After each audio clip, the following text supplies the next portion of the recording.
se a gente está num momento como esse, uma pandemia, né, onde a gente tem também muitas incertezas, muitas angústias, temos medo também, acho que a gente está alternando muitos dias bons e dias péssimos, não dá para não dizer, né?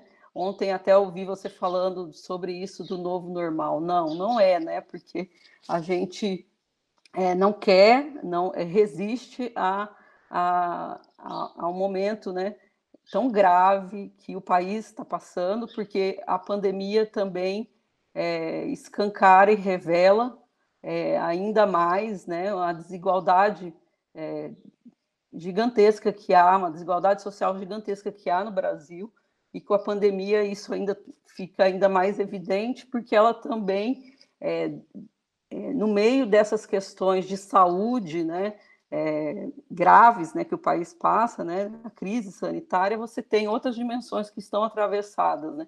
Por exemplo, a educação, né? Por exemplo, a nossa área, né, a educação, que nós temos assim muitas incertezas, a gente está ainda, por exemplo, num processo de discutir quais são as condições de acesso a esse modo de ensino à distância, remoto. Isso é uma discussão que está ocorrendo nas escolas, que está ocorrendo nas universidades, e a gente sabe que as condições para esse acesso elas não são iguais, né? Então a gente tem situações muito diferentes em várias regiões do país, por ser um país também do tamanho que é. Além da educação, a gente tem as questões também que são da arte, da cultura, da economia, né? Então, a pandemia, né, e essa situação, ela é atravessada por essas dimensões que a gente está vivendo e vendo, né? E ao ver essas coisas que estão acontecendo no Brasil, a gente não pode reproduzir e dizer que isso é um novo normal, né? Porque, por exemplo, as questões mesmo que a gente tem visto cotidianamente de violência, né, e de segurança pública que estão ocorrendo em meio à pandemia e que, com essa desigualdade que nós temos, muitas vezes a gente também se coloca e fica num lugar de uma sensação de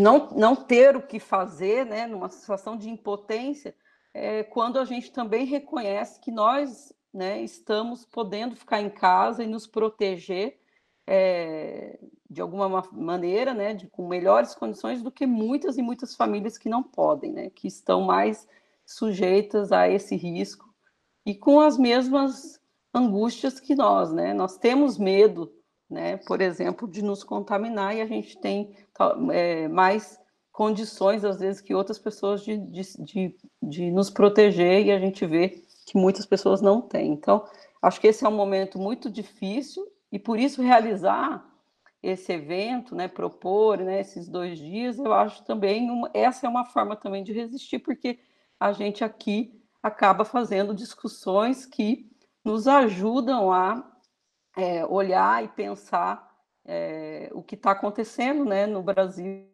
agora, olhar essa realidade. Vocês, no evento, algumas questões foram levantadas, né, que diagnósticos fazemos de nossa realidade nesse momento, né, na distopia pandêmica. Então, um evento assim, né, e a gente, como a Amanda falou, tem esse lado de poder, por exemplo, reunir mais pessoas, né, desse modo virtual, que talvez presencialmente elas não estariam. Então, a gente acaba tendo esse momento também para fazer essas reflexões e pensar no que está acontecendo agora, né? Eu tenho também alternado esses dias, né, de esses altos e baixos, em dias bons e dias muito ruins, né? Eu não sei também como é que vocês estão se sentindo na pandemia, em isolamento. Eu, desde o dia 17 de março, inclusive o último lugar que eu estive foi em Feira de Santana, na UFS, fui para uma atividade lá no programa, e depois de lá, bom, praticamente tenho ficado apenas em casa, né? Então, feita essa fala inicial, eu preparei aqui uma apresentação, quero ver se funciona, vou colocar aqui para vocês, vocês me dão um retorno se ela está aparecendo aí, tá? Está aparecendo? Está sim. Se eu deixar da forma que está, sem ampliar, vocês conseguem ler bem? Eu consigo. É que assim, dessa forma eu posso continuar vendo vocês e me vendo, né? Se eu colocar dessa para ampliar, pelo menos foi assim, tá maior, mas é que aí eu não vejo. Tudo bem se ficar assim? Sim, tá ótimo, Pra... tá dando para ler Pronto, perfeitamente. então tá. Então, tá. Então o título, né, aqui dessa nossa discussão, né, práticas discursivas e processos de exclusão escolar, como a Amanda assim, me apresentou, essa área de, da educação especial e as discussões sobre inclusão escolar é uma discussão que eu venho realizando nas minhas pesquisas há algum tempo, né? E uma das questões que eu coloco, né, para pensar e nesse momento quais as posições e espaços de saber ocupados por sujeitos que historicamente não tiveram acesso à educação regular, por exemplo, as pessoas com deficiência. Então, eu tenho, como eu sou professora, né, e, e penso as questões da formação de professores, trabalho com a formação inicial de professores aqui na UFRB, no nosso campus, que é um centro de formação de professores, é, esse espaço, né, de pensar os sujeitos na escola, as práticas de ensino, né, ou as práticas pedagógicas de professores, numa perspectiva da inclusão e das diferenças no contexto escolar, tem me acompanhado há algum tempo e a leitura em Foucault tem me feito questionar e olhar de outro lugar como que os sujeitos estão subjetivados, né, nos espaços escolares e como que as práticas discursivas, né, a partir de uma série de enunciados, revelam, né, esses modos de subjetivação. A partir também da minha aproximação e experiências pessoais, né, junto tanto no seio familiar, mas também como professoras, com pessoas com deficiência, isso também tem me levado a refletir muito sobre as práticas pedagógicas normativas que existem no espaço escolar e como que isso tem provocado os espaços que eu chamo de exclusão. Quem dessa área, né, acompanha um pouco a trajetória histórica, né, de acesso de pessoas com deficiência à escola regular, sabe que as políticas educacionais da educação especial, elas também tiveram um deslocamento discursivo, né, tiveram uma regularidade, mas também um deslocamento discursivo em relação à inclusão, né, e anteriormente em relação à integração e depois à inclusão de pessoas com deficiência na escola. Por que, né, falar disso? Porque a educação especial, né, enquanto uma área, né, ou enquanto uma modalidade de ensino, ela também se constituiu fortemente, né, influenciada por uma relação de normalidade e anormalidade. E isso tem marcado um lugar, né, diferenciado aos sujeitos, né, que são o público-alvo dessa modalidade de educação. Então, se no contexto histórico, né, dessa área a gente tinha, por exemplo, um modelo de integração, pessoas com deficiência estudavam ou em classes especiais ou em instituições especializadas para cada condição de deficiência. E aí você tem uma mudança, né, inclusive na política educacional, para um momento de inclusão, né, principalmente dos anos 2000 para cá, onde o acesso, há uma expansão do acesso das pessoas com deficiência à escola regular, né, à educação básica, à escola regular. E isso acontece, mas também a gente observa que, nesse contexto de inclusão, existem, né, práticas de inclusão que são excludentes. Por isso, a relação em exclusão, que está aqui no título, né, é porque essas duas dimensões, né, inclusão e exclusão, elas estão imbricadas, né, elas estão atravessadas, e a gente percebe, né, isso se revela nas práticas de ensino, muitas vezes, e nas práticas discursivas, né, com vários enunciados que alimentam esse discurso, né, e que na ação, né, ou lá na prática pedagógica, isso está, por exemplo, colocando esses sujeitos numa situação de exclusão, mesmo estando incluídos, né? Então, essa é uma questão. Então, essas três dimensões aí, né? Inclusão, exclusão e exclusão escolar, são dimensões presentes no contexto escolar, que estão lá. E uma coisa, então, daqui dessa nossa discussão, que eu gostaria de compartilhar com vocês, é um pouco sobre essas regularidades e deslocamentos discursivos da educação especial. Então, eu me coloquei a fazer um exercício analítico dessas regularidades e deslocamentos discursivos, né, na educação especial, principalmente porque o avanço dessas políticas educacionais deram mais visibilidade à permanência das pessoas que são público-alvo da educação especial na escola, mas também revelou um contexto histórico, né, de discriminação, de preconceito em relação à pessoa com deficiência. Então, há esse paradoxo, né, da exclusão, ao mesmo tempo que, né, as pessoas com deficiência passam a ocupar, né, a estar na escola, as práticas de exclusão, elas estão presentes, né? Então, uma questão levantada nesse exercício analítico que eu faço é o que está sendo enunciado e ou silenciado quando, por um lado, a inclusão escolar é colocada como um imperativo do Estado, ou seja, um imperativo legal, porque a gente tem um conjunto de leis e de avanços, né, na legislação educacional nessa área. Então, além de ser colocada como um imperativo do Estado e desafio da sociedade, né, a inclusão escolar, por outro lado, os discursos predominantes no cotidiano escolar ainda são aqueles que dividem sujeitos entre normais e anormais. Aí, o que historicamente sustenta esses discursos, né?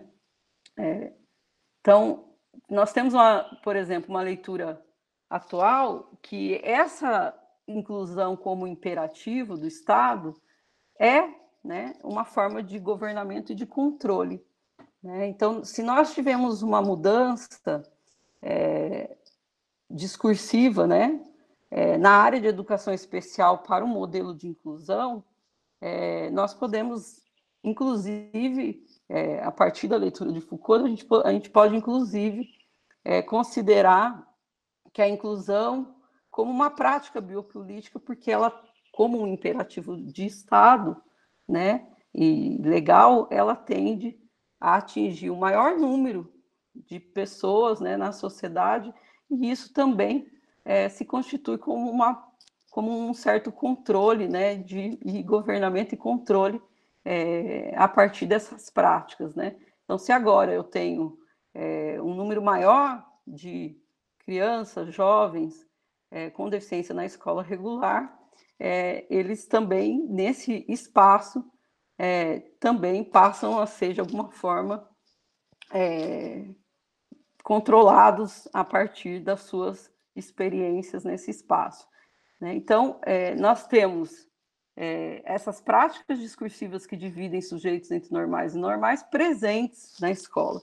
E para tentar um pouco entender isso, né, e fazer uma análise mais crítica sobre isso, eu fui ler também o Canguilhem, né, que é lido por também lido por, por muitos autores que estudam Foucault, a relação entre normal e anormal, né? Pensar um pouco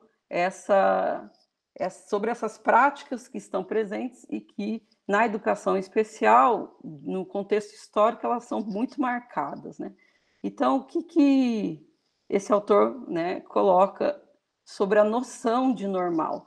E o Foucault também fez um estudo, né, também discutiu sobre isso, da gradação, né, ou a genealogia do anormal no livro nos anormais, né? Então, nas aulas, né, de 74 e 75, naquele livro, ele fala, né, da genealogia do anormal, né? Como é que se constitui o conceito, né? Em que condições, né, históricas, né? Em que contexto e em que condições históricas se constitui o conceito de anormal, né? E ele coloca isso naquele livro e também nos faz um pouco pensar sobre as condições de surgimento desse conceito. E o Canguilhem diz assim, que normal é aquilo que é conforme a regra. E é normal aquilo que é como deve ser. Aquilo que não se inclina nem para a esquerda, nem para a direita. Portanto, que se conserva em um justo meio termo. Também, o que se encontra na maior parte dos casos de uma espécie determinada, ou que constitui a média de uma característica mensurável. Então, veja, aqui, né, nessa leitura, ele vai falar um pouco da noção de normal, né, e como que isso está instituído na medicina, né, principalmente, né, que aqui é a visão de alguém que fala dessa área, como que a medicina instituiu uma normalidade biológica, né, uma normatividade biológica. E o interessante porque ele propõe, né, uma análise crítica sobre essa noção, noção de normal e anormal, partindo desse conceito, e ele aponta que são conceitos que nos colocam a refletir o seguinte: como que os sujeitos que fogem a essa norma, regra, eles o fazem por um valor atribuído em virtude de um julgamento de apreciação. E o Canguilhem coloca que isso é um erro, né? É um julgamento de apreciação e vigilância feito por outros sujeitos. Então, quem é aquele que é como deve ser, ou aquele que não se inclina, ou que está na maior parte dos casos? Isso é um julgamento de apreciação de qualidade feito por outros sujeitos. Então, ele aponta que isso é um erro no sentido dado ao termo normal, porque ele se apoia na ideia de que há uma generalidade, algo, né, mais geral, observável por alguém e tido como uma essência, e isso adquire um valor de perfeição. Ou seja, uma característica comum adquire um valor de tipo ideal. E veja, a gente está falando de um julgamento, né, por outro sujeito, né, por outro olhar, por outro. Então, essa noção colocada por ele, por exemplo, nos levanta, por exemplo, uma questão. No contexto escolar, quem são esses sujeitos tidos, tipos ideais com características comuns, o justo meio termo nas escolas?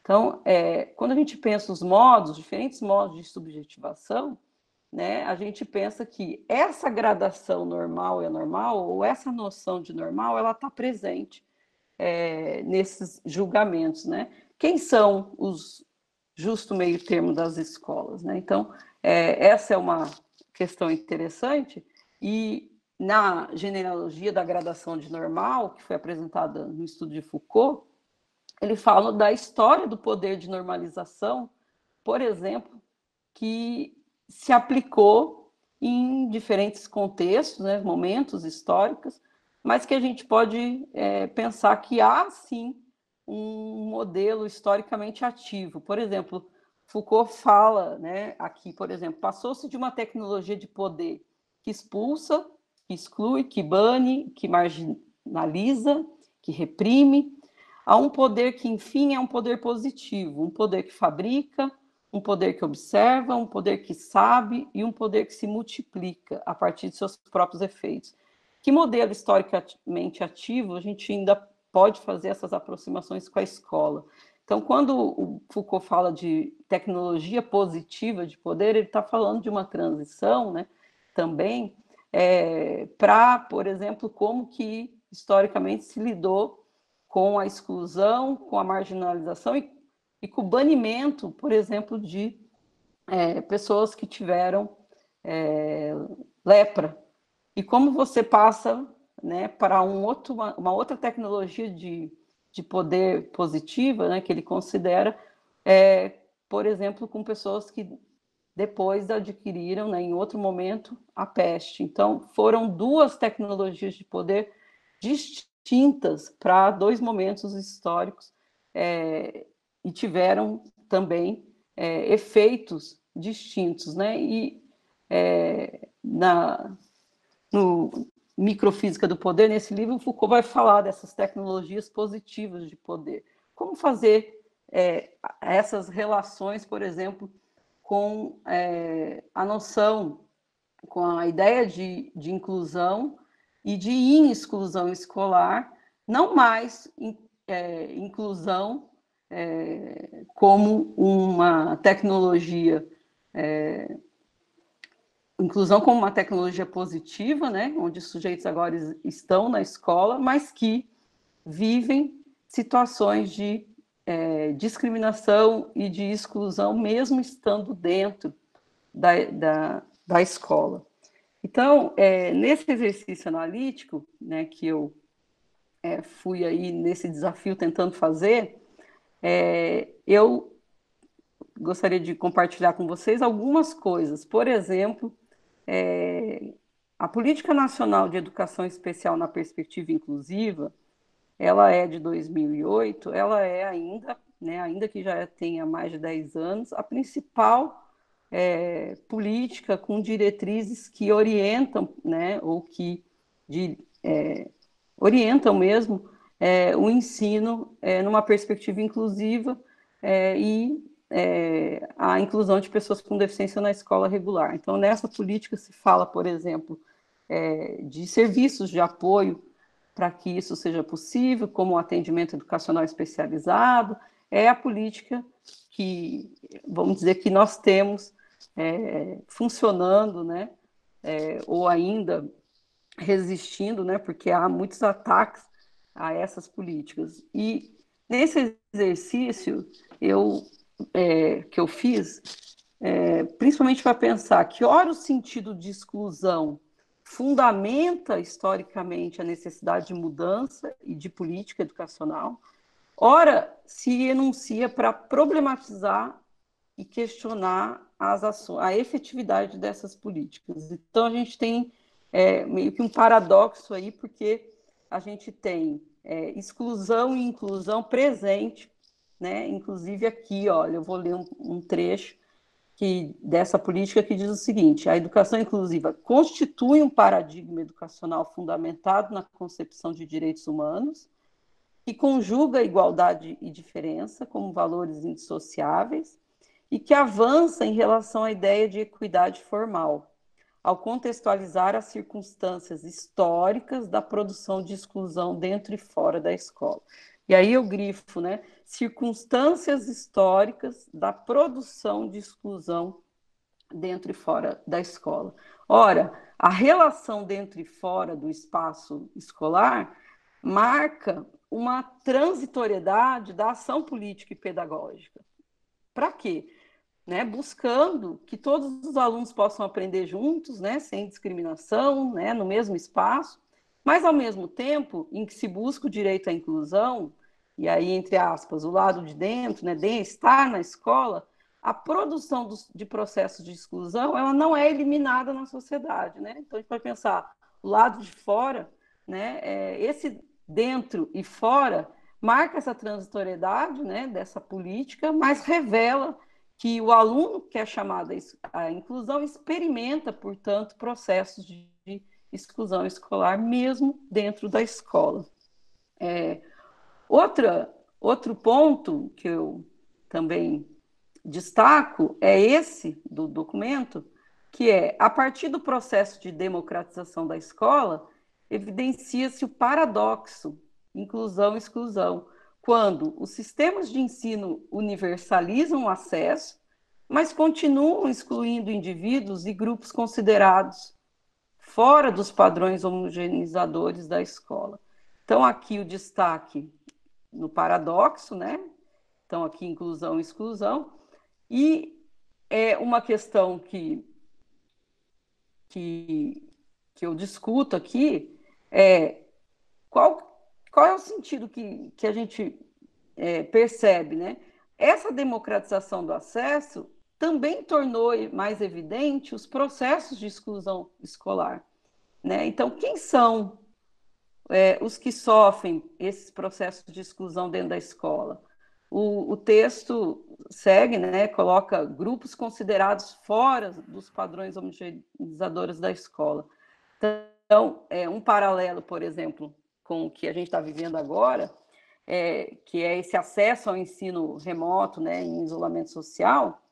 Veja, na perspectiva de educação inclusiva, né, olha bem, a gente vai justamente buscar o oposto desse isolamento social, né? Se a condição de isolamento social já é uma condição vivida, né, presente na vida de muitos alunos e pessoas com deficiência, a perspectiva da educação inclusiva é justamente para que se rompa com esse contexto de isolamento social que tem um contexto histórico, né, que que muitas vezes é também um modo de subjetivar as pessoas com deficiência, né? São, por exemplo, algumas condições de deficiência, há um discurso, por exemplo, de que o indivíduo tem uma deficiência intelectual moderada ou mais severa, então ele é visto como aquela pessoa que está,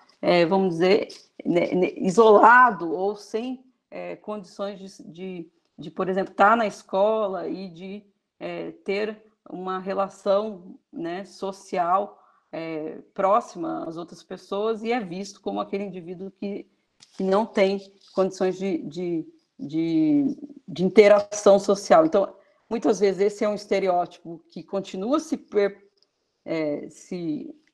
perpetuando, né, sendo alimentado, e numa condição de pandemia a gente percebe, por exemplo, que essa desigualdade ela ainda é mais evidente em relação às pessoas com deficiência, né? Que, por exemplo, na perspectiva da educação especial e da educação inclusiva, muitos serviços de apoio, como, por exemplo, o AEE, como, por exemplo, o contexto de sala de aula com professor de apoio, imagina nesse contexto de isolamento como que tem sido essas práticas de ensino remoto para muitas pessoas que têm deficiência. Então, essas situações de inclusão e exclusão, né, nesses tempos de pandemia, elas revelam, né, elas não são iguais, né, elas são desiguais e experimentadas também de forma diferente. Outra questão nessa análise, né, em relação à questão lá, quais são esses padrões que a sociedade persegue e que dentro da escola eles estão e são acentuados, né, esses padrões homogeneizadores, como foi colocado ali. Claro que são muitos, mas aqui eu gostaria de enfatizar esses comportamentos normativos, né? Então, uma das formas de observar isso são os pareceres pedagógicos, descritivos de professores sobre os alunos público-alvo da educação especial. Esses pareceres são um exemplo, por exemplo, de disciplinamento e de exame contínuo do comportamento. Então, quando a gente fala o comportamento fora dos padrões, existe sim uma vigilância e uma disciplina como uma técnica, né, de controle que implica nessa vigilância perpétua dos indivíduos no constante, né? Por exemplo, na escola. Então, uma forma que o Foucault coloca que a disciplina implica um registro contínuo. Uma forma, né, que a gente observa desses registros são exatamente esses pareceres. Então, te volta, por exemplo, a noção de normal e anormal de Canguilhem, que é uma forma de julgamento que aprecia e qualifica uma condição em relação a outra, né, ou à norma. Então, essa forma de julgamento, ela está subordinada a quem institui, por exemplo, as regras na escola. Ontem a gente ouvia, né, alguém falou sobre dispositivo. Por exemplo, a avaliação na escola é um dispositivo onde ali estão diferentes modos, né, de enunciar, e esses enunciados alimentam, né, discursos, por exemplo, na avaliação de pessoas com deficiência, de que, por exemplo, os alunos não conseguem aprender, então, se o aluno não aprende, para que avaliar? Então, veja que a avaliação como um dispositivo, ela também revela como que há um controle e um disciplinamento, né, uma vigilância em relação a esses indivíduos na escola. Outro aspecto aqui, onde aparece de novo a noção de normalidade, a normalidade, diz o seguinte: a educação especial se organizou tradicionalmente como atendimento educacional especializado, substitutivo ao ensino comum, evidenciando diferentes compreensões, terminologias e modalidades que levaram à criação de instituições especializadas, classes especiais, escolas especiais, desculpe, classes especiais, como eu falei no início. Essa organização, fundamentada no conceito de normalidade, determina formas de atendimento clínico-terapêuticos fortemente ancorados nos testes psicométricos, que, por meio de diagnósticos, definem práticas escolares para os alunos com deficiência. Então, veja que há nesse modelo, né, fortemente influenciado, né, pelo saber e pelo conhecimento médico, e esses testes psicométricos ainda estão presentes, esse saber ele também contribui, ele está presente nesses,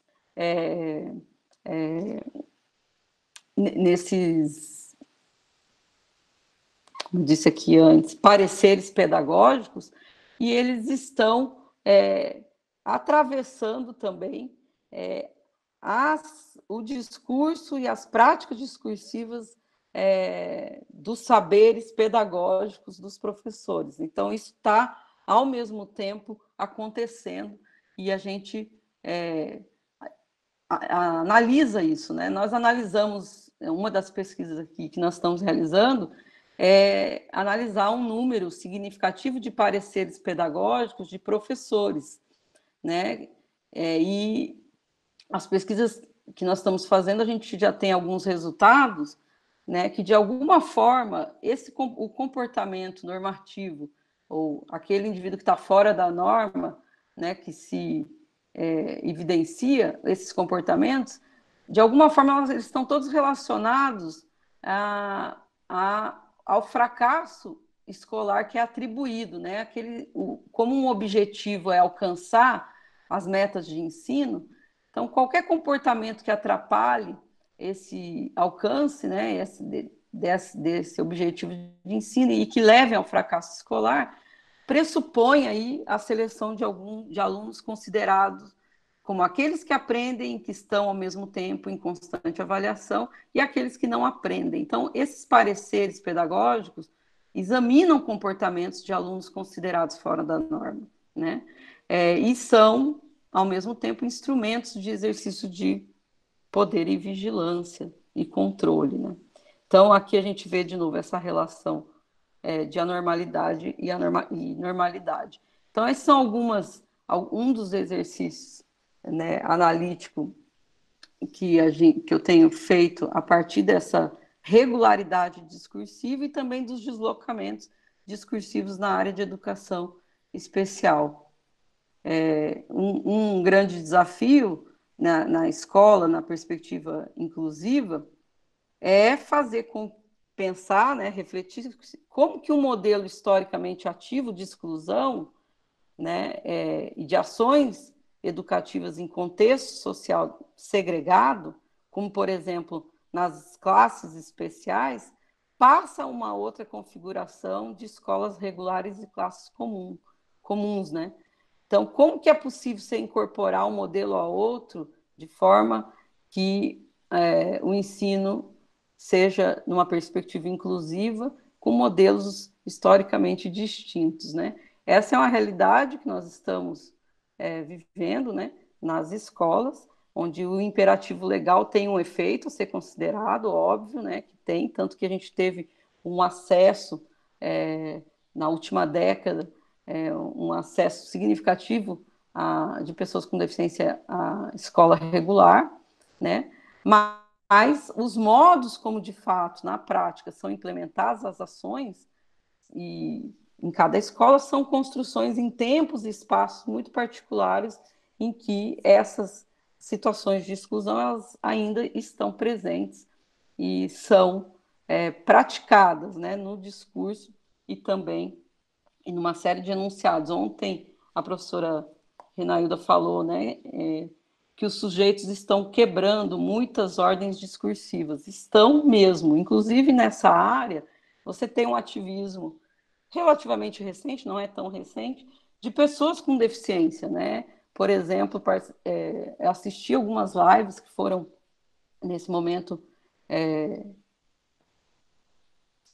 feitas por pessoas com deficiência, falando, né, da condição que estão nessa pandemia, como que estão vivendo nessa situação. Esse ativismo, ele também é, né, uma forma de resistência e de quebrar inúmeros estereótipos em relação à pessoa com deficiência que estão presentes ainda na escola, fora da escola, né? Então, essas são algumas das questões que eu gostaria de trazer aqui para vocês. Gostaria só de finalizar mostrando uma imagem. Deixa eu ver se consigo aqui. Espera aí. Vocês estão vendo aí, não?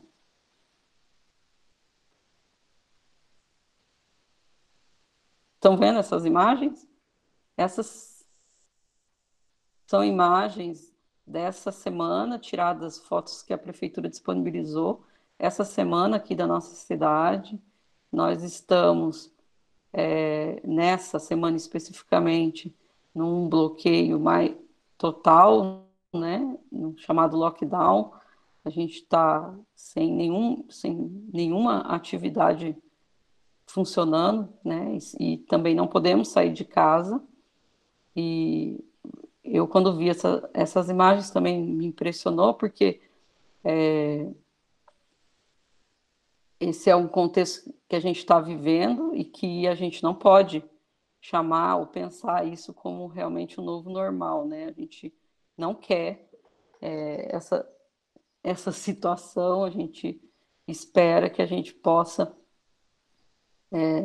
sair o mais breve possível e que a gente retome, né, claro, as nossas atividades presenciais com segurança, mas nesse momento, né, a melhor forma da gente se proteger sem a vacina é ficando em casa. E então essas são as imagens do que está acontecendo aqui agora, só para compartilhar e vocês, quem conhece a Margosa, mas também quem não conhece, ter um pouquinho a noção de como que está a cidade nesse momento.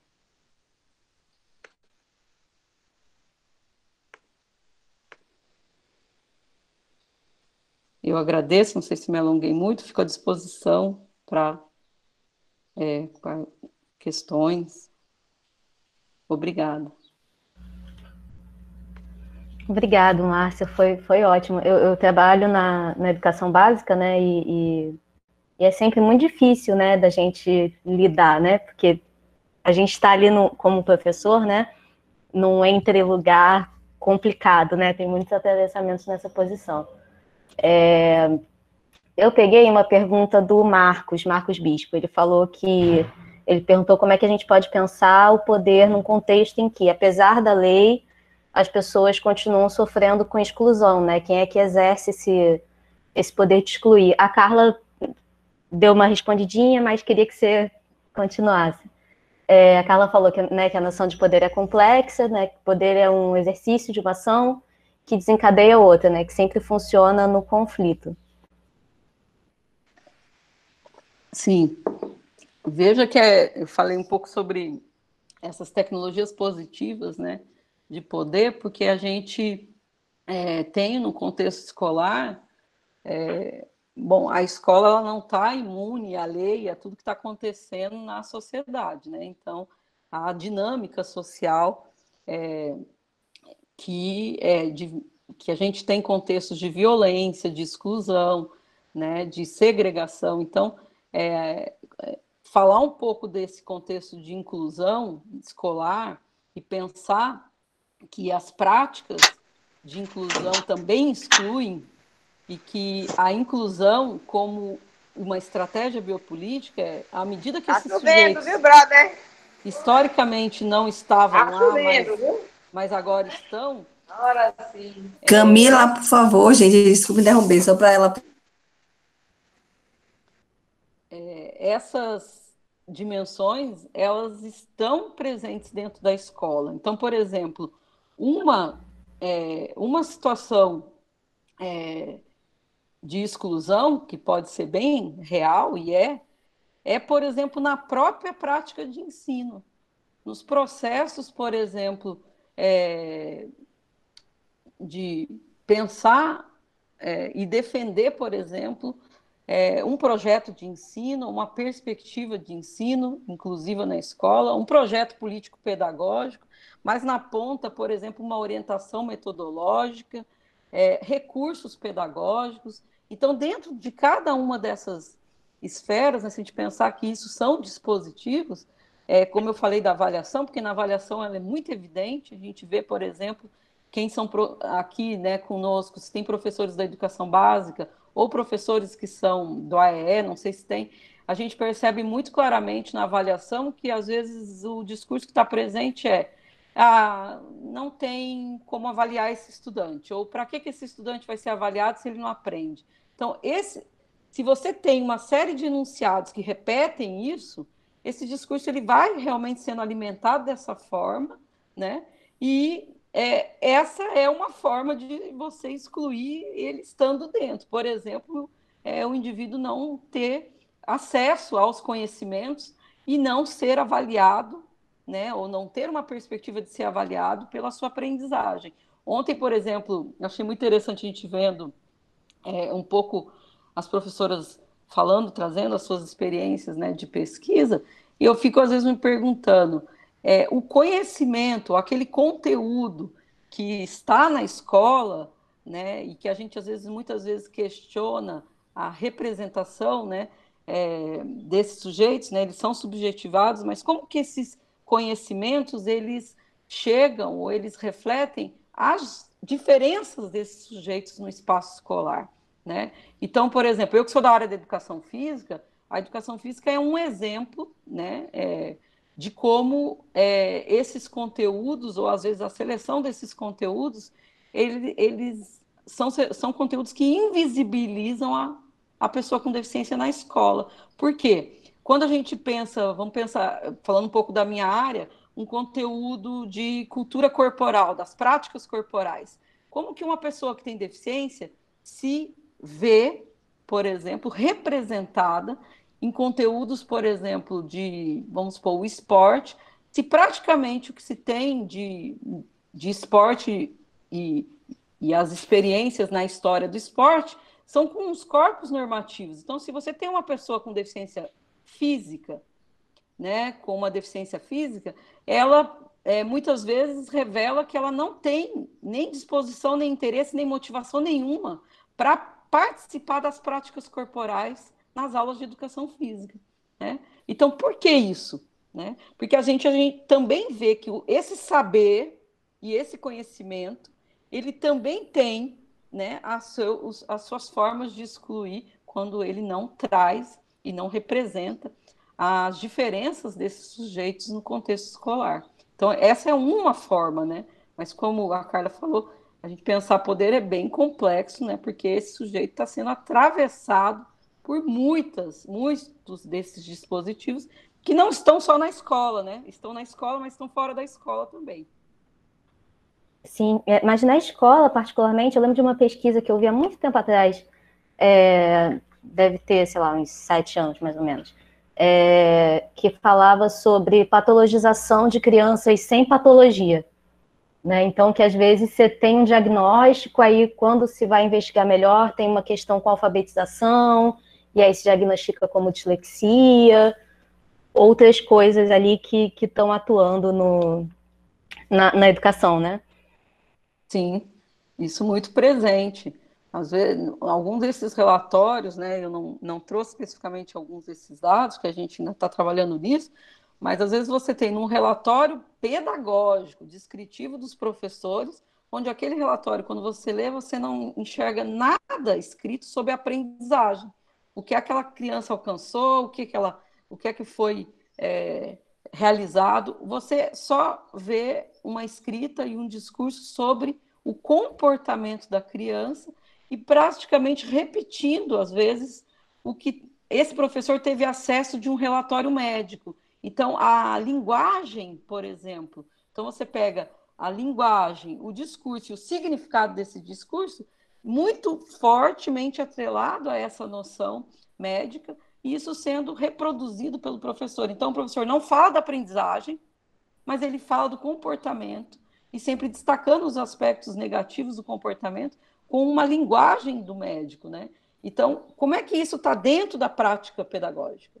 Né? Então, essa questão do diagnóstico, por exemplo, já vi muitos professores, colegas, né, também da educação básica, né, que a gente faz, está muito próximo à escola, inclusive nessa pesquisa, colaboradores nossos são professores da educação básica, que colocam, olha, às vezes a primeira coisa que a gente escuta é, sem o diagnóstico eu não vou nem pensar sobre essa criança. Então, né, isso é muito duro, né, porque são esses modos, né, de subjetivar e que estão muito fortemente presentes na escola e que, de certa forma, também acarretam processos de exclusão. A Cássia perguntou aqui se você acredita que as escolas estão realmente preparadas para a inclusão de alunos com deficiência.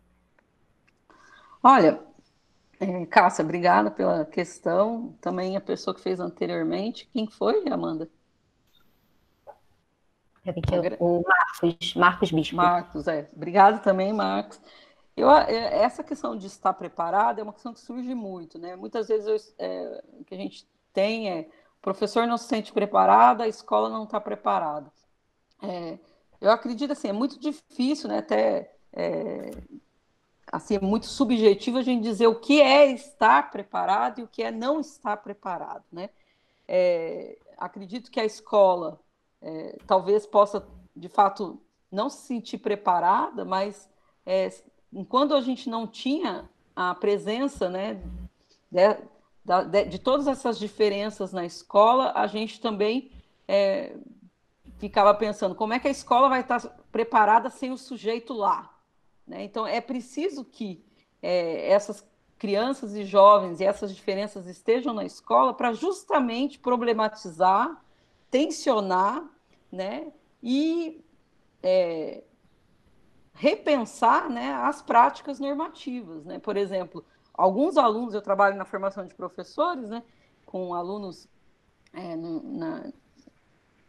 que vão se formar professores de educação física, mas também atuam nos cursos de pedagogia, de letras, e aí eu penso, alguns alunos colocam exatamente essa questão para, né, olha, eu não me sinto preparada para ensinar um aluno que tem uma deficiência. Bom, mas se você não tiver nenhum contato e nenhuma aproximação e experiência com esse aluno, ou se ele não estiver na sua sala, né, como é que você vai se sentir preparado, né? Então, essas são questões que elas precisam estar ali, porque de alguma forma aquele aluno ali, ele interroga essa norma.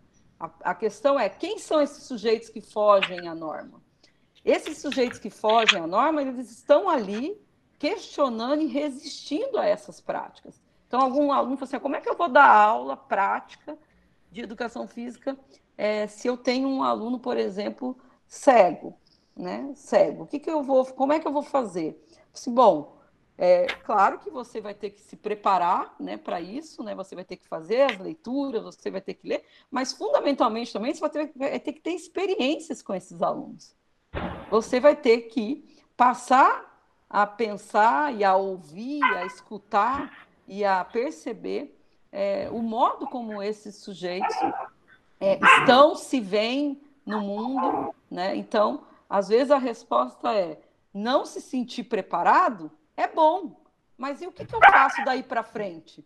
Qual é o outro passo que a escola pode dar, né? Então, eu acho que tem grandes projetos e exemplos de práticas inclusivas espalhadas por escolas no Brasil, escolas públicas, inclusive, né? O meu contato maior são com as escolas públicas, que são fantásticos, né? E também a gente tem processos de exclusão acontecendo. Essas coisas estão atravessadas, mas é fundamental a presença desses estudantes lá. A gente, por exemplo, tem que estar atento aos retrocessos, né? Quando, por exemplo, você vê aí uma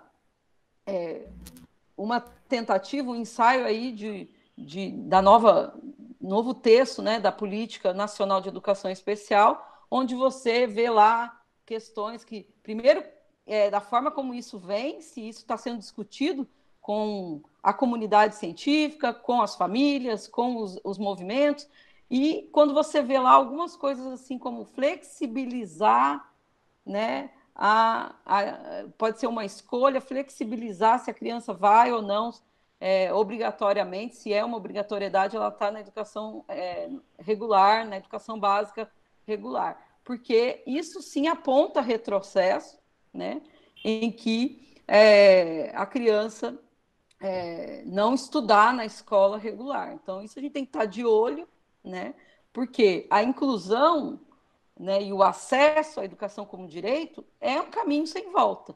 A gente precisa problematizar as práticas pedagógicas. E essas devem ser problematizadas pensando, né, nessas individualidades, nessas condições específicas da pessoa com deficiência. Maravilhoso. Eu queria continuar um tempão, mas a gente tem que encaminhar para encerrar. E aí tem duas perguntas aqui que eu queria que você fechasse respondendo elas, né?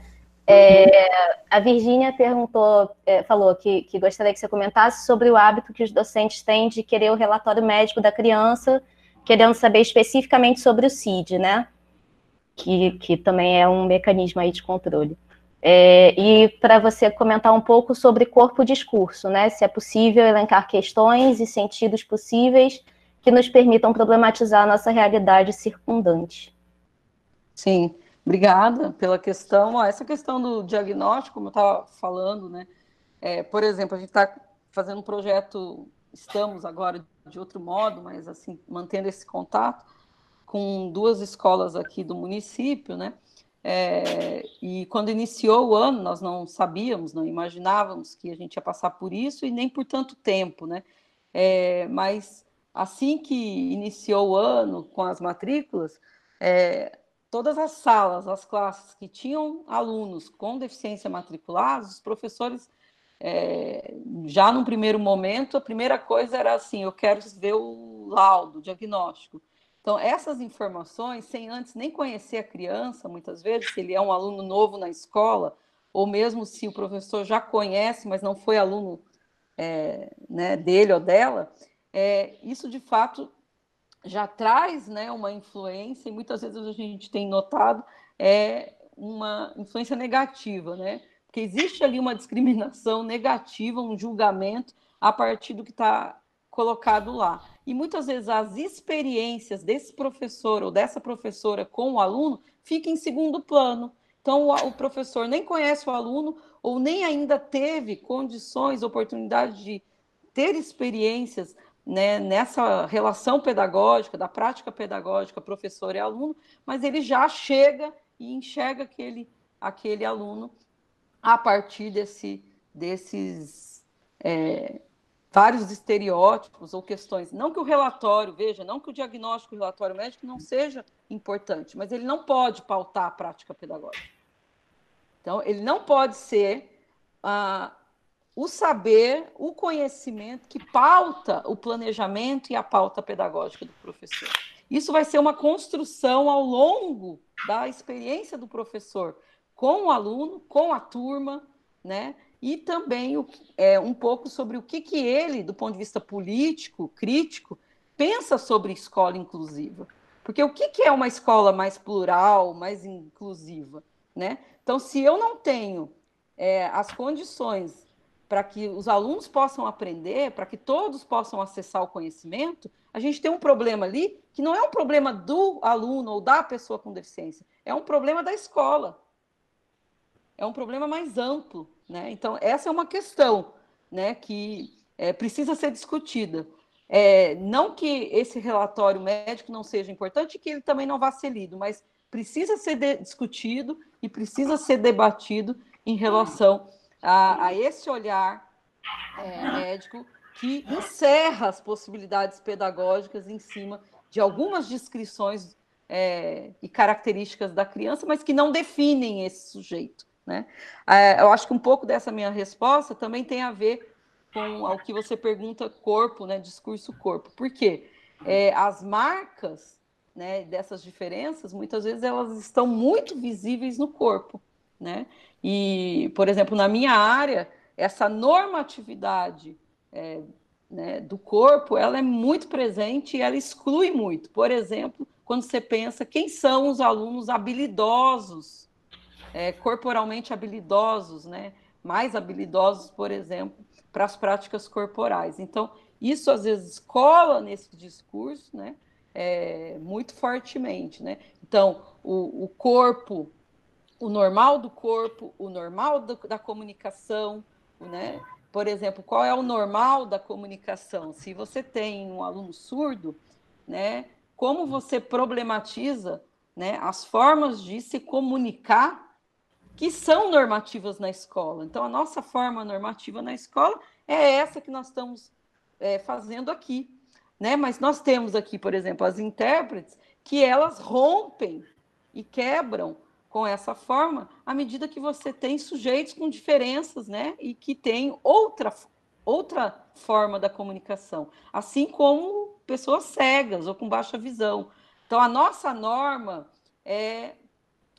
nós somos extremamente visuais, tudo nosso é bastante visual. Então, como que o professor entra numa sala de aula e lida com essa norma visual quando ele tem alunos que não enxergam? Para ele não vai fazer sentido se a comunicação ou o ensino for 100% em cima de uma informação visual. Então, como é que o professor percebe isso e quebra, né? Então, isso está acontecendo com a norma do corpo, com a norma da comunicação, né? Então, eu acho que uma maneira, né, uma forma da gente problematizar são as práticas normativas pedagógicas que nós fazemos na escola e repetimos na escola, sem observar as diferenças dos sujeitos, né? Não sei se eu consegui responder. Acho que respondeu tudíssimo. Muito obrigado, Márcia. Eu que agradeço você, Amanda, pela condução, pelas questões, né? Por estar aqui junto, né? E a todos e todos vocês que estão aqui acompanhando. Quero agradecer às intérpretes que estão fazendo esse trabalho, né? Aqui conosco. E agradecer novamente Carla e a todas as professoras do LINSP pelo convite. Adorei, fiquei muito honrada e feliz de poder participar. Parabéns, uma honra ter você aqui com a gente.